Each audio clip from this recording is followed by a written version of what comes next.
everyone, welcome. I had a lot planned for this video. I was going to do preview and predictions for Money in the Bank 2019. I was going to talk a little bit about the next Saudi Arabia show from WWE, and I especially wanted to talk about the network special that just came out earlier this week about the Bret Hart, Tom McGee, Holy Grail lost match that has now been found. So I wanted to talk about all of that, but something happened today that pretty much dominated all wrestling discussion, so I have to talk about it, and that is All Elite Wrestling, AEW, has scored a TV deal with TNT. It's like the more things change, the more they stay the same. So now we will be having a nationally telecast wrestling product on TNT. My, what a time to be alive. It's just, holy shit. I mean, that's just really freaking cool, I think. And really my main reaction to all of this is major congratulations to Cody Rhodes and Kenny Omega and the Bucks and everyone else who's involved with this and trying to build it into something. Now, this doesn't guarantee success for AEW. This doesn't guarantee that it's going to be the next best thing since sliced bread or whatever, and that all wrestling fans will bow before its greatness. Because I remember what it was like in the mid-2000s when TNA was starting to catch fire, and they got onto Spike TV and it was like, oh boy, here they come! And a few years later, there they went. So, but they were on Spike TV for almost a decade, so it's not like they were, canceled almost right away. But there were peaks and valleys, and then when the valleys came, they really sank to some lows. But this situation's a little bit different considering who's backing it and all the circumstances at play with the guys involved and what their ultimate mission statements and ideas and visions are. The press release talked a lot about a sports-like presentation, which if you followed this channel at all, I've been saying for years that that's something I'd like to see more of in wrestling, inserting like a sports logic into the product. And I'm not saying that I need it to be like no soap opera bullshit, none of that at all. What I'm saying is it needs that additional context to kind of make everything make sense, to explain why guys are getting title shots, why guys do better against other guys than they do against, whether it be Clash of Styles or whatever. Win-loss records should definitely matter. Ranking systems should definitely be in place. If you've watched any of the live streams I did during the Saturday night's main events and Clash of the Champions streams, when I was go back and rewatching all of those episodes, one of the things I loved about the early Clash is like, oh, they have rankings. Isn't that neat? I love that.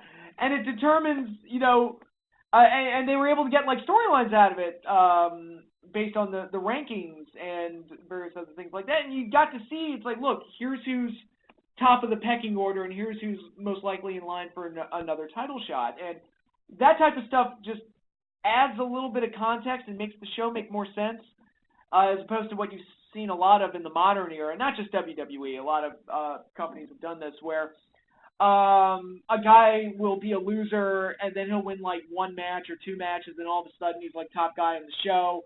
Or a guy will be a perennial jobber, and then all of a sudden he's in a four-way to get a title shot at the U.S. title. Like, how the fuck is he, like, the number 4 guy in line? Like, I'm being generous. Like, this guy, I watch this guy lose on TV every week, and he's in a four-way to determine the number 1 contender for the secondary title. How did that happen? How did he get to be the 4th man picked? He lost just, like, the last 4 weeks in a row. And other examples like that, where, or even just the 50-50 booking, where two guys will, my prime example is in 2009 when it was prime time in the Hart Dynasty every fucking week for what felt like an eternity. And one week prime time would win, one week the Hart Dynasty would win, and then they would just, the next week they would do it all over again. It's like, well, what the fuck is the point of these matches? It's like nobody goes up, nobody goes down, everybody stays the same. This feud is stagnating because nothing's evolving. It's just two teams having matches every week. And that's the type of stuff that I think a more sports-centered logic would help avoid a lot of those things.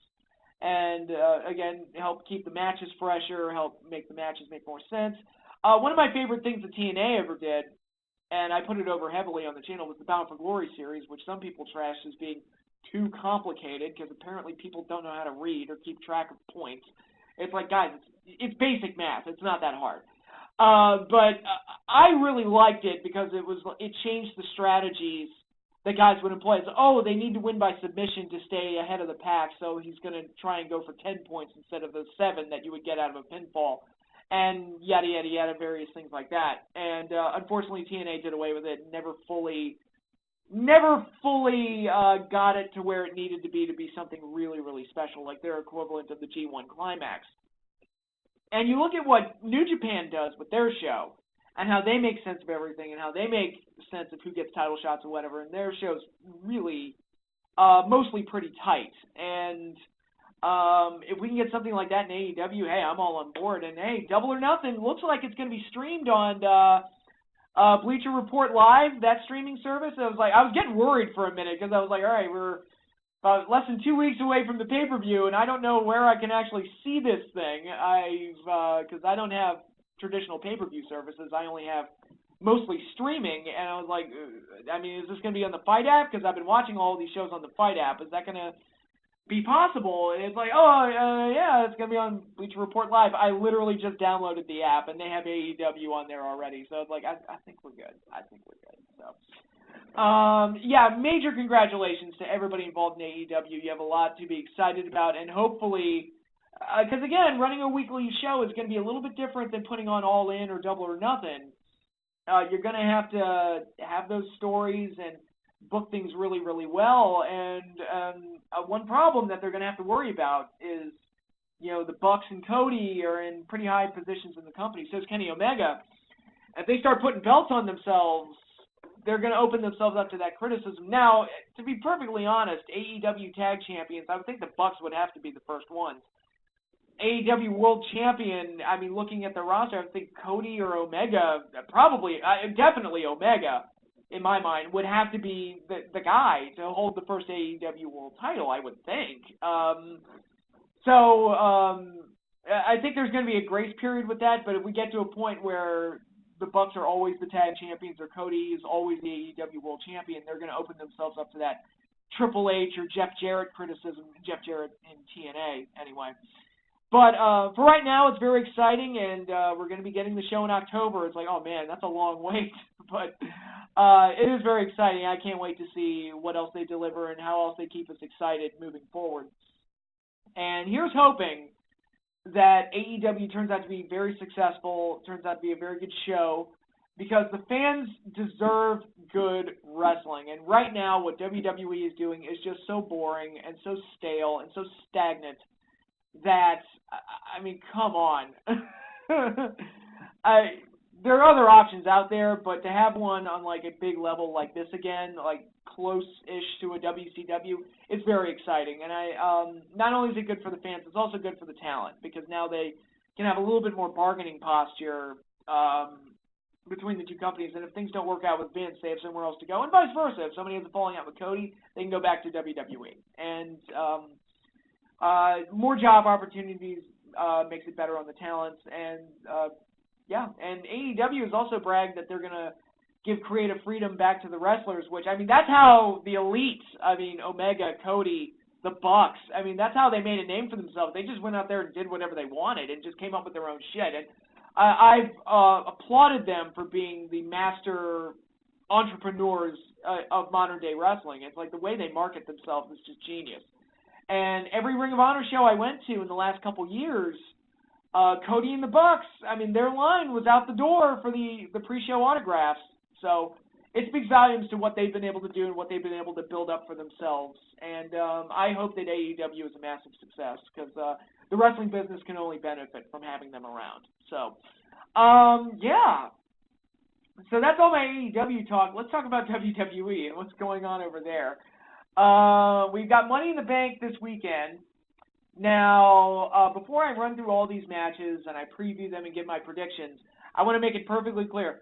I have not watched any episode of Raw, and I have not watched any episode of SmackDown since WrestleMania, since before WrestleMania. Actually, the week before WrestleMania was the last time I watched Raw and SmackDown. I feel like I haven't missed anything. I've tried to keep up with the results. I try to read it when I can. But every time I read it, it's like I feel like I'm not missing anything. Feels very stagnant and boring, and everybody says it's stagnant and boring, and I hear the ratings keep going down. I'm like, I'm good. I'm all good. I don't need to watch it. I'm fine. But with that lack of knowledge, I guess, I'm going to give my thoughts and previews on this card, because overall, I mean, it's not like the worst card in the world. It's not terrible when you look at the individual talents or anything. It's just the shows are so boring that I just don't care. I just can't muster the energy to care anymore. It's like, here we are, 5 years ago. I would have tripped over myself to try and see Seth Rollins versus AJ Styles, and now I can't muster the energy to give a shit anymore, because WWE has just overexposed itself and just run itself into the ground to the point where I feel like none of their matches have any consequences, so why should I care? Like, why even bother investing? And that's a shame, because they've got some very talented guys on that roster that deserve better creative and deserve a better creative direction. And it's not their fault that the show is 3 hours long. It's not the writer's fault that the show is 3 hours long. It's just, I mean, I don't know how you write a show every week with a show that long. And that's one thing AEW should be wary of. It's like, dude, if your weekly show is an hour long, or even an hour and a half, I will be fully in favor of that. Yeah, keep it short. You don't need to pummel us over the head every week and cram everybody under the show every week. You can do different things, rotate guys, and let stories breathe a little bit rather than just pounding them all to death week after week after week after week through sheer blunt force trauma. So really, it's almost like it's impossible for WWE to be any good given the circumstances. I mean, we all say NXT is great, and it is, but it's only an hour a week, and they have takeover specials once every few months. So there's not that exhaustion factor, whereas Raw and SmackDown, that's 5 hours out of your week just watching those shows. And then you've got a 3 to 4 hour pay-per-view that it's all building to. And by the time, just in 1 month, you just feel exhausted. It's too much. It's just too much. And as bad as this season of Game of Thrones has been, and it has not been great, the basic idea of having fewer episodes to kind of wrap everything up, I don't know, maybe that kind of bit him in the ass. But really, having 10-episode seasons every year, I thought was like a good way to go, because they didn't really exhaust themselves. It's a shame that the last season has kind of fallen off a cliff, but hey. It was good for a while. But I'm probably, because I know the Game of Thrones finale is this Sunday, I'm probably going to watch that over Money in the Bank, to be perfectly honest. But again, hey, what can you do? So let me run over this card. We've got 11 matches. Good Lord. That's a lot. And, okay. On the pre-show, we've got Daniel Bryan and Rowan versus the Usos in a tag team match. That's on the pre-show? Daniel Bryan, former WWE champion, Usos, top tag team in the WWE, you would think that they'd be on the main card, but what do I know? Not saying it's wrong necessarily, I'm just saying it's an odd choice for a pre-show match. Very, very, very uncommon. We'll use that, or unconventional is probably a better word. Then we've got the match that I would have expected to be on the pre-show for the Cruiserweight title, Tony Nese versus Arya Daivari. Yeah, I don't care. I guess Tony Nese retains, but I don't really care. I guess I should give a prediction on the tag match, too. I'll pick Daniel Bryan and Rowan, but again, don't really care. Next, for the U.S. title, we've got Samoa Joe defending against Rey Mysterio. Probably they'll have the match that they originally wanted to have at WrestleMania before Rey got hurt. Could be a decent match. I don't really know what they've done with the build-up at all whatsoever, but there you go. I'll pick Joe to retain on that one. Then we have Roman Reigns versus Elias. That's random as fuck. I'll pick Reigns is going over. I mean, they fucked Elias up 10 ways till Sunday, so, it is what it is. And then we have a steel cage match, The Miz versus Shane McMahon. A match that actually kind of warrants a steel cage, given the way the match has been built up. Or at least the way the feud was heading into Mania. I don't know what they've done since then, but that could be good. And, of course, Shane's going to dive off the cage because he's a lunatic. I'll pick Miz to get the win and put an end to the feud, hopefully. Put an end. Give us a climax and go home. And then we have Becky Lynch defending both of her championships in separate matches. We got Becky Lynch versus Lacey Evans, who I have not watched on TV, again, since WrestleMania, so I don't know what they've been doing with her. What they were doing with her prior to her getting this title shot was perplexing, because it's like she would come out randomly, wave, and then leave, and it's like, am I supposed to hate her? Like, is that what you're doing? It's one of those weird things where it's like, Vince, I don't get what you're trying to do. Because it's not like, she's not doing anything that's getting heat for me. She's just a mild distraction, and that's it. So I don't know exactly what you're trying to convey with this character. And I don't know what I know she's been having matches on TV, but I don't know, like, how she's been doing or anything. I felt like she was brought up from NXT a little too soon. I thought she was, like, getting a pretty solid showing for herself in NXT, but then they, kind of like Carmella and Alexa Bliss before her, they pulled her up way too soon. Alexa ended up kind of rising above it a little bit, but I think Carmella and Lacey Evans could have benefited from a lot more time in NXT, but that's just my opinion. I will pick Becky to retain that title, and her other match, she will be defending the SmackDown Women's title against Charlotte Flair for the 955th time, Becky Lynch and Charlotte Flair. I will pick Charlotte to win that title, and they'll go back to having separate titles on Raw and SmackDown. Why, I don't know, but it's like I would just unify the belts and be done with it, but whatever. I mean, Becky and Charlotte typically have good matches with each other. It's just, I feel like I've seen it so many times. Then we've got, for the WWE Championship, Kofi Kingston versus Kevin Owens. Yeah, okay, so I have not been watching the show, and even I knew that Kevin Owens was going to turn on Kofi when he joined New Day. It was so fucking obvious that a recent Botchamania used that clip from Firefly of Alan Tudyk playing with the dinosaur toys. I think we should call it your grave. Curse your sudden but inevitable betrayal. I'm like, that is a perfect summarization of this feud.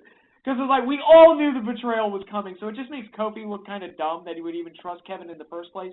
And even though I haven't been watching the storyline, I know that he turned on Sami Zayn, he turned on Chris Jericho.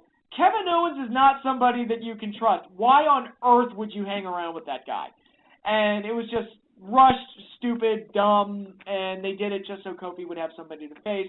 I'll pick Kofi Kingston to retain the title, but to be perfectly honest, I don't really care. But that's just how I feel. And then what else? And then we have the aforementioned Universal title match between Seth Rollins and AJ Styles. Look, I have a lot of respect for both guys as in-ring talents. I just, like I said, WWE has successfully beaten me down to a point where I just can't muster the energy to care. When 5 years ago, I definitely would have. And it's a shame. We'll see if the two can, pull a rabbit out of the hat and make a great match, regardless of all the other shit that's going on the product. But AJ Styles and Seth lately, and I think this is probably more the fault of the situations that they're put in, but their matches aren't guaranteed hits like they used to be. I thought AJ and Daniel Bryan, stunk the joint up at Royal Rumble, and you wouldn't have ever expected that, but it was because of the show being too long and then having to follow a Royal Rumble match and various other things. So just the over-bloated nature of the show just gets in the way of so many things, and I imagine that this match is going to be close to the end, or maybe the final match. So, and these pay-per-views are getting way too long as they are. So, I mean, who knows? Hopefully, they can have a really good match. I'll pick Seth to retain. I don't see too many major title changes happening on this show. Maybe I'm wrong. I don't know. We'll see. And then we have the two Money in the Bank ladder matches. For the women, it's Natalya, Dana Brooke, Naomi, Alexa Bliss, Bayley, Mandy Rose, Ember Moon, and Carmella. And then in the men's Money in the Bank ladder match, it's Sami Zayn, Ricochet. Oh, God, Ricochet in a ladder match. That's going to be nuts. That got me more excited than anything. It's like, oh, God, he's going to be crazy in that thing. Drew McIntyre, Baron Corbin. Okay. Ali. Oh, yeah, that's right, because he can't be Mustafa Ali anymore. Vince, God, you weird old man. Finn Balor, Andrade, and Randy Orton. Andrade Cien Almas, another one. Got to drop all the other names. Can't be a complete name. It's just one name, Andrade. I don't understand you, man. And Randy Orton. Oh, God. One of these things is... Well, a couple of these things are not like the other. But yeah, looking at these two, I mean, you know how I feel about multi-man ladder matches. They're fun to watch. They're car wrecks, but they're not like my favorite matches. I typically forget about them within a week. But the Money in the Bank briefcase, that result does carry some weight. So the most interesting thing about those matches to me is like, all right, who wins the briefcase? Because that really affects storylines moving forward. So I'm gonna pick for the women. Oh God, I have no clue. I'm gonna pick Naomi to win the women's ladder match, and for the men, I'm gonna pick Drew McIntyre. And that's just me pulling names out of my ass. I don't really know for sure. I have no reason to feel that way. It's just call it gut feeling, because I don't have any context to justify those picks. So that's the Money in the Bank pay-per-view. I mean, yeah, it's not the worst card in the world. I just haven't been following WWE because they just destroyed my ability to care. So that is that. And then I do want to talk about the Super Showdown, which is happening in Saudi Arabia. What's the date on that? June 7th, 2019. Okay. Now, I didn't watch the last Saudi show. I watched the first one, and then I was like, you know what? That's enough. I'm good. I don't need any more than that. I don't need to watch another one of these. And then, of course, we got the one that was main evented by the match that everybody said was a three-ring circus of awful, the Brothers of Destruction versus DX. But here, I mean, even though I wasn't going to watch this show anyway, I do have to comment on these matches that they signed. First of all, one match that they signed, Triple H versus Randy Orton. Now, I fucking have to see the show now, right? I mean, God, if there's anything I was starved for, it was yet another Triple H Randy Orton encounter. Hot damn, man. Did they make it a last man standing match? Because they did like 14 of those. Why not go for an even 16 or 15 or fuck? I don't know. Like, I mean, holy hell. Triple H and Randy Orton again. It's one of those series of matches that will just never ever fucking stop. And it's, you know, the trilogy, the trinity of guys, Cena, Triple H, and Randy Orton. I never want to see those guys wrestle each other ever again. Ever again. I got it. I saw it enough. I'm done. So if they were counting on Triple H and Randy Orton to generate interest and get me to watch, no, I'm not watching that. I am not watching another one of those matches. I'm done. I've officially tapped out on Triple H and Randy Orton matches. Now, the other match that piqued my interest, we're getting Goldberg versus The Undertaker, y'all. Now, this is a dream match I would have loved to have seen 15 years ago. Even 10 years ago, I would have been okay with this. But now it's like, I've seen what Undertaker looks like. I've seen how Undertaker performs. I'm good. I don't need to see it anymore. And putting him in there with Goldberg, who, even though I'm a big fan of the guy, I'm a huge fan of Goldberg, very one-dimensional, very limited worker. You kind of know what you're getting when you put him in there. And his best matches are with guys that know how to adapt to his style, like Diamond Dallas Page, like Raven, like Brock Lesnar, most recently at WrestleMania, guys that are kind of able to complement and work with around his style. I don't think Undertaker's that guy. Now, granted, the good news about this match is that it's going to be short. I guarantee you this match, if this match goes over 3.5 minutes, I'll be shocked. I think they're going to go in there, hit their key moves, and then go the hell home. I think Undertaker's going to go over, because of course he will, but I don't think Undertaker can take the jackhammer anymore, to be perfectly honest. Could he take the jackhammer? I doubt it, but you know, I think that match is going to generate some interest, because it's like, oh, cool, we've never seen that before. And I give them credit for giving us a match that we've never seen before, but it's one that's like, I can't imagine that living up to any kind of expectation that I would have had of it back when I would have wanted to see it 15, 20 years ago. But who knows? I mean, it is intriguing. I will say that. It is intriguing. It is an interesting match. It's not something where I'm like, it's not like Triple H and Randy Orton where I hear that and I go, boring. That one is at least like, man, that would have been really cool a long time ago in a galaxy far, far away. Now, not so much. But yeah, I skipped the last Saudi show.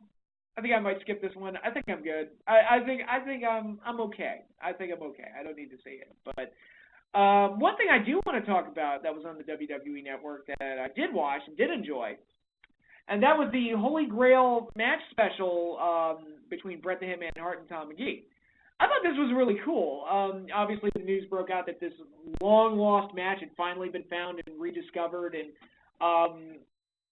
now, like the urban legend, people get to watch this long talked about match. And I remember hearing about this match when I was a kid and how it was like this sought after gem that everybody wanted to see. And I was never in the tape trading community per se, but I always heard it whispered on the winds of legend. And so to finally see this match and to get this nice little documentary explaining it and talking about it, and talking about Tom McGee and the history of Tom McGee and how Vince apparently thought that he was going to be like the next Hulk Hogan, that was all really fascinating. And it was cool that they got McGee to actually be a part of it, too, and talk about his experiences with the match and with the company. Even though his career ultimately didn't live up to the high expectations that were put on him, it was cool that he got to be a part of it. And, hey, it's like, you know, this long-lost wrestler from the old days gets another day in the sun. It's like, that's kind of neat. I kind of enjoy that. And as has been talked about, you know, it's also got this interesting story to it where it's like the match was designed to make McGee look good, and he was going to be like the next big star, but in actuality, that guy ended up being Bret, who would be the main event star in the 90s. So it's just weird how history turns out sometimes. So, and getting to see the match itself, it was a very interesting, it's not like the greatest match in the history of the universe, but it's such an odd thing to see. Like, I'd heard so much about it, and I'd heard so much about Tom McGee, and I never saw Tom McGee have a match. So just to see the guy in this match with Bret, who made him look like $1 million, and he did look like a star in this match. Like, I can totally see, watching this match, I can totally see what Vince saw in him. And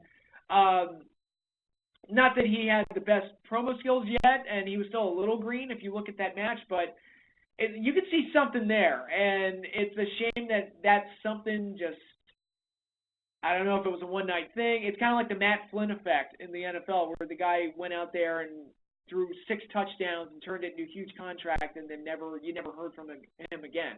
He never succeeded on that level again. He was just kind of another guy that floated around the league. And it's just weird how that happens sometimes. But again, watching this match, I felt like, man, there was McGee, good look, great athlete. There was something there. And I don't know how much of that was Bret making him just look like $1 million, because Bret could do that with guys. He could make guys look really, really good. But yeah, I mean, if you were interested in something like this and kind of the hidden legends and various other things in pro wrestling history, I think this is definitely worth watching. I'd like to see more cool things like this, because there's a lot of like lost elements that were intended for TV that never made it to air, like the infamous bit where Jake Roberts DDT'd Hulk Hogan and the crowd chanted DDT, so they never aired it and ultimately nixed the program that they had planned for the two. That would be an interesting one to cover. The post-match, or the post-Raw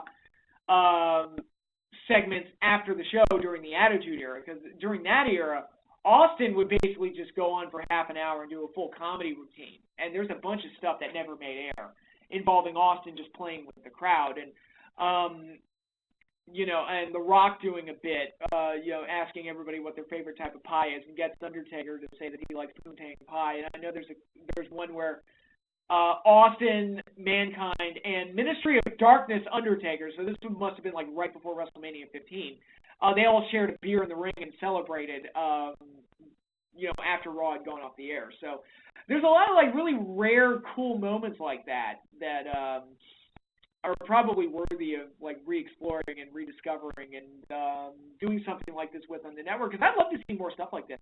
And even though there's no footage of it, my personal Holy Grail match that I would have loved to have seen, it was a tag match from Baltimore, Maryland, so my neck of the woods. In 1987, it was Hulk Hogan and Bruno Sammartino teaming up to take on the One-Man Gang and King Kong Bundy. Now, it's probably a fairly standard tag match, but I was like, wait a minute. Hulk Hogan and Bruno Sammartino were in the same match, and there's no footage of it? what? Like, nobody thought to film this? And it also turned out to be Bruno's last match. What? You know? Like, why is there no footage of this? So that's one of, like, so if by some miracle, like, that footage ever surfaced, I would love to see that, but that's a pipe dream if there ever was one. But that would be a fun one to talk about. Or, and a few other things like that. There's more stuff they can do, and with the stuff that we never saw that never made air. And I think there's a lot of fascinating stories to tell. And it was really cool to see guys like Tyson Kidd and D.H. Smith and X-Pac all talk about like this match and talk about Tom McGee and talk about Bret Hart, and X-Pac giving his opinion of both guys. He obviously has a lot of respect for Bret, given the excellent match they had on Monday Night Raw back in '94, and he even put over McGee and said, yeah, there was something there. It just didn't pan out for whatever reason. And getting those different perspectives and everything, I think, made for a very fun watch. And the match itself was good, and this nice little lost treasure that we finally got to see. So, for all my knocking of the WWE, every once in a while they'll produce something for the network that I really enjoy. I really like the Nigel McGuinness doc, and I really like this. I thought this was really cool, and I think you guys should go out of your way to see it. So I'm going to give it my personal recommendation that you watch the Holy Grail mini doc, and it's only half an hour long. It's not even that long, so it's you're not committing a lot of time to it either. But overall, very enjoyable stuff, and glad I watched the network this week. So that is all I have for you now. Got to do my marking up for AEW, got to preview a couple of shows, and I got to talk about wrestling history for a little bit, and put over the WWE network in the process. But that is all I have for you now. Thank you all for watching. You're going to be seeing more videos from me over the next couple of weeks. I do have some Godzilla-related videos planned to get me ready for Godzilla King of the Monsters. 15 more days.